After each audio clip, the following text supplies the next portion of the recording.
وعلیکم ورحمۃ اللہ وبرکاتہ۔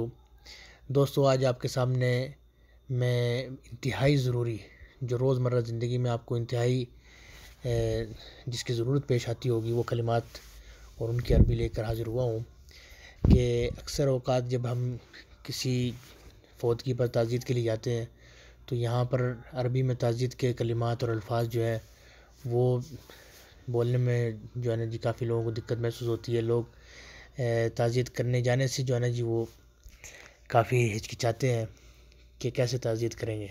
تو آج میں آپ کو چند ایک جملے بتا رہا ہوں کہ جب بھی آپ کو کہیں تعزیت پر جانے کا اتفاق ہو تو آپ عربی کے اندر یہ چند جملے یاد کر لیں۔ بس یہی جملے ان کی تعزیت میں بولے جاتے ہیں اور معنی کے ساتھ، اور ان کو بولنے کے سارا جو تلفظ ہے وہ میں آپ کو سمجھا دیتا ہوں۔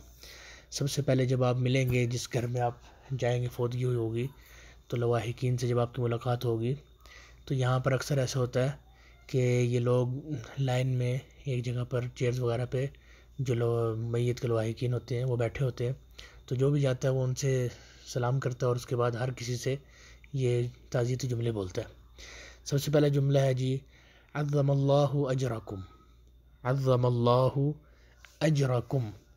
اس کا معنی ہے اللہ آپ کو اجر عظیم سے نوازے، ٹھیک ہے جی۔ عظم اللہ اجرکم، اللہ آپ کو اجر عظیم سے نوازے، عظم اللہ اجرکم۔ دوسرا جملہ احسن اللہ عزاکم، احسن اللہ عزاکم، احسن اللہ عزاکم۔ اللہ آپ کا غم ہلکا کرے، اس کا مطلب ہے نہیں اللہ آپ کو صبر دے۔ اور تیسرا جملہ ہے رحم اللہ میتکم، رحم اللہ میتکم، یعنی اللہ آپ کی میت پر رحم فرمائے، یعنی جو فوت ہو چکا ہے، جس کی فوتگی پہ آپ گئے ہیں، وفات پانے والا شخص جو ہے اس کے بارے میں آپ کہتے ہیں کہ اللہ آپ کے جانے والے پر رحم فرمائے، اللہ آپ کے جانے والے پر رحم فرمائے۔ تو یہ تین جملے ہیں، یہی کل تعزیت ہے۔ سب سے پہلے عظم اللہ اجرکم، نمبر 2 احسن اللہ عزاکم، نمبر 3 رحم اللہ میتکم، ٹھیک ہے جی۔ تو یہ تین جملے آپ یاد کر لیں اچھی طرح، اس کے بعد سے آپ کو کسی تعزیت میں جانا مشکل نہیں لگے گا اور آپ دنیا کے ساتھ ساتھ آخرت کا اجر بھی حاصل کریں گے، اور جاتے ہوئے مسلمان کا حق سمجھ کے اللہ کو راضی کرنے کی نیت کر کے جائیں تاکہ آپ کو تعزیت کرنے کا اجر بھی ملے۔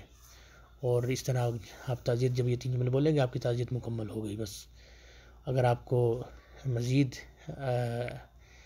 عربی کے یہ کلمات، روزمرہ استعمال ہونے والی عربی جس میں دقت پیش آتی ہے، سیکھنی ہے تو آپ میرے چینل کو سبسکرائب کر لیں، ویڈیو کو زیادہ سے زیادہ اپنے دوستوں کو شیئر کریں جو آپ کے ساتھ پردیس میں رہتے ہیں، ان کو عربی میں بولنے میں دقت پیش آتی ہے۔ اور اگر آپ کو کسی موقع پر کسی جگہ پر کوئی دقت پیش آ رہی ہے تو آپ کمنٹ باکس میں اپنے وہ کلمات و جملے بتائیں، ہم انشاءاللہ اس کو آپ کو اس کی عربی بتا دیں گے کہ آپ نے کیسے بولنا ہے۔